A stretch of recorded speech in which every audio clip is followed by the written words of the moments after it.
Bonjour, je vais vous donner quelques consignes sur votre laboratoire de conception de régulateur de tension de découpage, le PCB. Donc, le projet va se faire dans l'application KiCad, qui est un logiciel gratuit qui permet de faire des circuits électroniques puis des PCB. Donc, quand vous allez ouvrir le projet que je vais vous déposer sur l'EA, vous allez voir que vous avez différents fichiers. Il y a deux librairies qui sont en fin de compte des librairies d'empreintes puis une librairie de pièces. Puis après ça, vous avez d'autres fichiers. Puis les principaux, c'est le .sh ici, qui est le fichier du schéma électrique, puis un fichier PCB. Le .net, ça, vous ne l'aurez pas en fait. Là, je l'ai ici juste parce que j'ai fait des tests tout à l'heure. Donc la première chose que vous pouvez faire, c'est ouvrir le schéma électrique. Ça serait en cliquant ici ou en double-cliquant sur le fichier. Donc, je vais double-cliquer ici, ça va ouvrir. La première fois que vous allez l'ouvrir sur votre ordinateur ou sur un ordinateur de laboratoire, ça se pourrait que vous ayez un petit message qui apparaisse pour la conversion de symboles. Vous avez juste à suivre les options par défaut, il n'y a pas de problème. Donc, le circuit a été dessiné déjà, a été designé. Donc, tout est fait à ce niveau-là. La pièce, c'est un LTC 3531, la version fixe 3.3 volts. Donc, si vous voulez de l'information sur ce circuit-là, on le trouve ici. Par exemple, c'est ici qu'on va voir que le format de la pièce qu'on a, c'est un TSOT 23. Donc, voilà, à 6 pins. Ensuite de ça, inductance, ainsi de suite, ils sont bien positionnés, mais les valeurs ne sont pas nécessairement les bonnes. Donc, pour les condensateurs, diode et inductance, vous allez devoir choisir les bonnes valeurs. La résistance est la bonne valeur, mais les autres, non. Donc, pour changer les valeurs, vous allez faire un clic droit, comme ça, et vous allez aller dans Propriétés, et vous allez éditer la valeur, et vous allez rentrer la bonne valeur ici.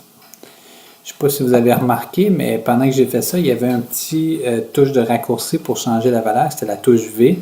Donc, si je viens prendre ma souris, puis je la mets au-dessus de la pièce et je tape sur la touche V, donc ça va faire la même chose. Je vais avoir accès comme ça aussi. Donc, une fois que toutes les pièces ont été choisies en termes de valeur, ce que vous allez devoir faire, c'est associer la pièce à une empreinte. Donc, pour ça, vous allez cliquer sur le petit icône ici en haut. Donc, pendant que ça ouvre, parce que c'est un petit peu long à ouvrir des fois, je vais vous montrer justement comment magasiner vos pièces dans DigiKey. Donc, supposons qu'on clique sur les produits. Donc, vous êtes habitué de choisir des pièces dans DigiKey peut-être, sauf que là, il va y avoir quelques consignes spéciales étant donné qu'on fait la conception d'un régulateur de tension à découpage. Par exemple, je vais vous donner l'exemple d'une inductance. Donc, inductors, fixed inductors ici. Donc, votre projet, ça va devoir être fait en surface mount. Donc, toutes les pièces vont devoir être surface mount. Donc, c'est le premier filtre qu'on pourrait appliquer, comme ça ici. Et après ça, il vous reste un ensemble de choix à faire pour être certain que vous allez choisir une inductance qui va fonctionner dans votre circuit de régulation à découpage. Donc, dans la fiche technique, par chance, vous avez de l'information sur des suggestions en fin de compte de pièces ou des petits trucs à suivre pour que votre circuit fonctionne. Par exemple, si ma mémoire est bonne, il y a une section même ici, Component Selection, où est-ce que là, ils vont parler justement de votre inductance, qui va dire c'est quoi les paramètres que vous devez rechercher dans DigiKey pour choisir votre pièce. Donc, supposons que la pièce que vous choisissez, c'est celle-ci. Ensuite de ça, l'autre chose que vous allez devoir regarder, c'est quel type de package que vous avez. Donc, ici, c'est un Surface Mount, comme qu'on a besoin. Sauf que vous allez voir que ici, c'est un format non standard. Donc, dans ce cas-là, vous allez devoir dessiner votre footprint, votre empreinte dans KiCad. Sinon, si vous avez une inductance ici, où est-ce que c'est du 0402 qui est un format standard, là, vous allez être capable, vous allez pouvoir le choisir. Donc, gardez ça en tête. Vous devez avoir des pièces qui répondent aux exigences, mais en même temps, vous devez aussi penser à l'empreinte de votre pièce afin que ce soit facile à faire votre PCB par la suite. Donc ici, là j'ai mes pièces, j'ai quelques pièces qui sont déjà assignées, donc eux autres, vous n'avez même pas besoin de les toucher, c'est déjà les bonnes. Mais l'inductance, dans ce cas ici, là, vous pourriez soit utiliser votre empreinte qui est standard, donc dans ce cas ici, vous viendriez dans Inductors Surface Mount, et là, vous chercheriez un format standard ou un format qui se trouve ici, ou j'en ai dessiné un déjà qui se trouve dans Footprint Custom Thread. Donc ça, c'est déjà un footprint, une empreinte d'inductance. Puis si je clique ici pour afficher cette empreinte-là, donc c'est une empreinte qui a de l'air de ça ici. Donc comment j'ai fait cette empreinte-là? Si jamais vous avez besoin d'en faire une vous-même aussi, si vous choisissez une inductance qui est pas standard, je vais vous montrer comment. Donc,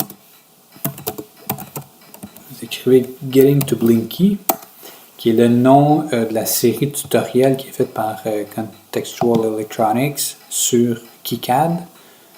Donc, eux autres, ils utilisent la version KiCad 4.0, mais c'est presque la même chose. Donc, je vais aller chercher la liste de lecture, en fait, ça va aller mieux. Donc, liste de lecture, Getting to Blinky 4.0. Voilà, ici. Donc, Creating a New Library and Footprint. Donc, ici, ce que vous allez pouvoir faire, c'est vous inspirer de cette vidéo-ci. Non pas pour créer une nouvelle librairie, mais juste pour créer une nouvelle empreinte dans la librairie qui existe déjà, qui est la librairie Fred, comment on l'a appelé? Juste venir dans la librairie Footprint Custom Thread. Okay. Donc là, supposons que c'est celle-ci. Donc vous allez choisir L1 ou votre empreinte que vous allez créer. Donc vous choisissez ça comme ça. Et même chose pour les condensateurs. Vous allez choisir vos condensateurs ici en Surface Mount. Comme ça. Comme ça. Puis là, je vais en prendre, je vais au hasard comme ça, n'importe quoi. C'est pas nécessairement les bonnes choses. Mais vous, de votre côté, vous allez toujours prendre ce que vous allez trouver comme information dans DigiKey. Ici, je prends encore au hasard, peu importe. Donc là, je sauvegarde ça. Une fois que ça c'est fait, là, vous allez chacune des pièces qui ont les bonnes valeurs, vous avez associé la pièce à une empreinte. Là, vous pouvez générer votre netlist. Donc ça, c'est le fameux fichier que je vous ai dit tantôt que moi, j'avais déjà parce que je l'avais déjà fait. Donc, vous allez le régénérer correctement. Et puis, une fois que ça c'est fait, là, vous pouvez ouvrir le logiciel PCBnew. Donc, en fait, moi, je vais le faire à la méthode longue. Là. Il y a un raccourci ici, mais moi, je vais fermer mon schéma. Je vais le sauvegarder. Et puis, la méthode longue, en fait, c'est de cliquer ici ou double-cliquer sur le fichier là. Donc, tantôt, j'ai double-cliqué sur un fichier. Là, je vais vous montrer qu'ici, ça fait la même chose. Voilà. Donc là, j'ai mon PCB, il est complètement vide, il n'y a absolument rien. Donc, première chose, vous allez lire le netlist que vous venez de créer.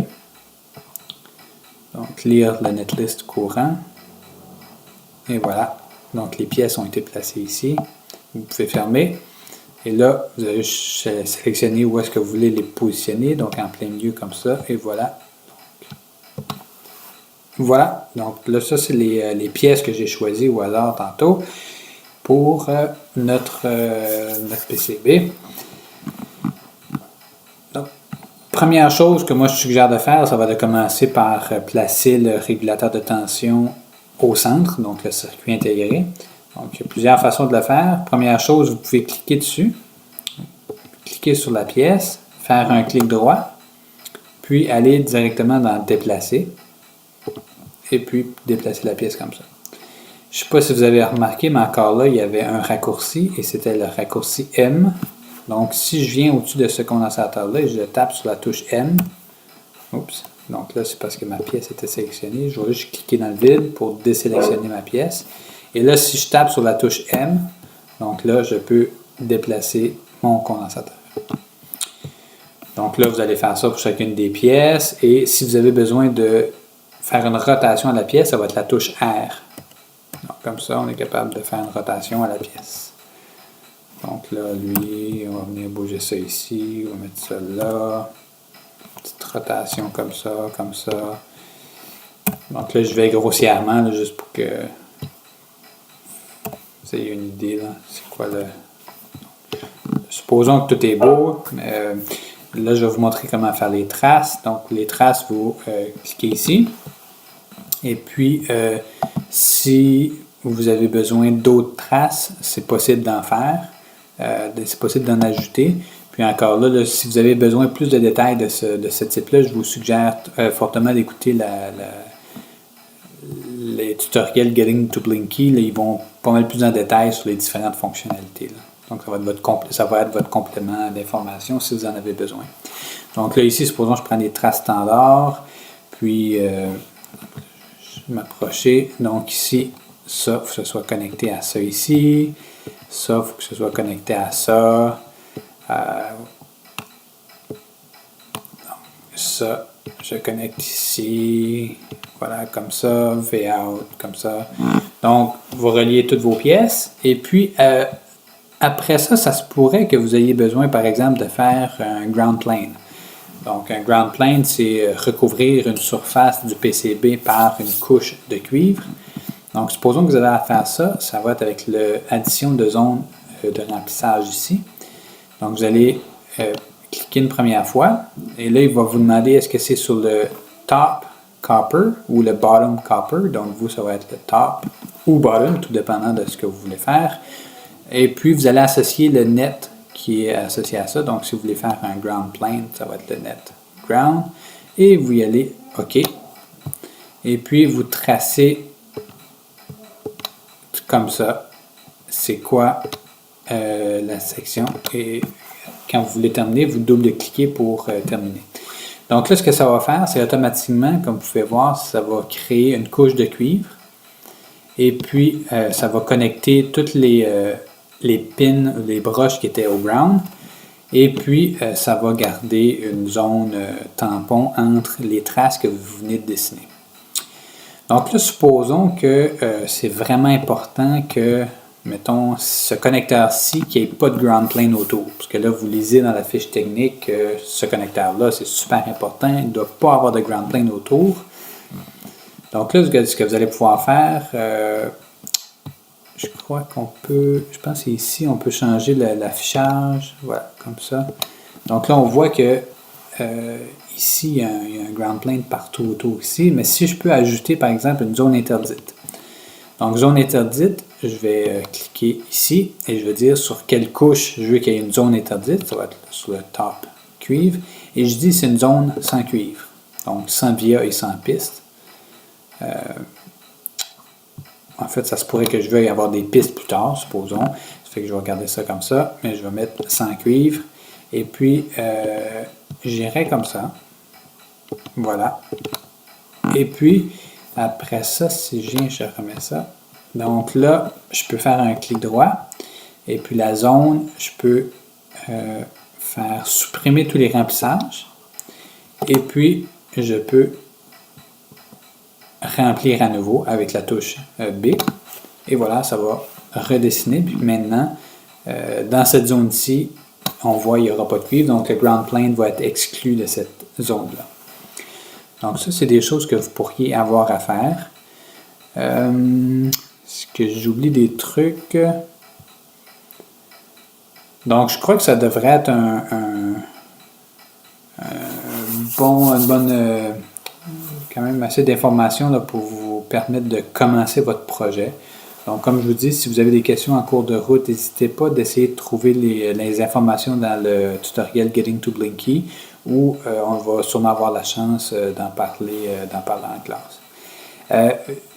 Juste avant de quitter, il y a un petit détail que je viens de penser que j'ai oublié de vous présenter.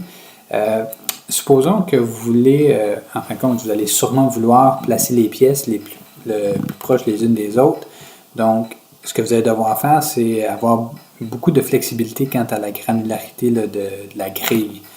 Donc, ici, vous allez voir que, justement, si vous choisissez, par exemple, une grille trop grosse, puis vous faites déplacer, vous allez voir que la pièce elle va se déplacer avec une granularité très grossière. Donc, supposons que vous voulez placer la pièce entre les deux, vous allez voir, vous ne pourrez pas. Donc, si vous avez ce problème-là, juste changer la grosseur de la grille ici à quelque chose de plus petit. Et là, vous allez avoir plus de précision. Voilà, donc c'est le dernier petit conseil que je voulais vous donner. Ça fait que j'espère que vous allez avoir du plaisir et à découvrir un nouveau logiciel et à faire votre laboratoire. Merci, au revoir.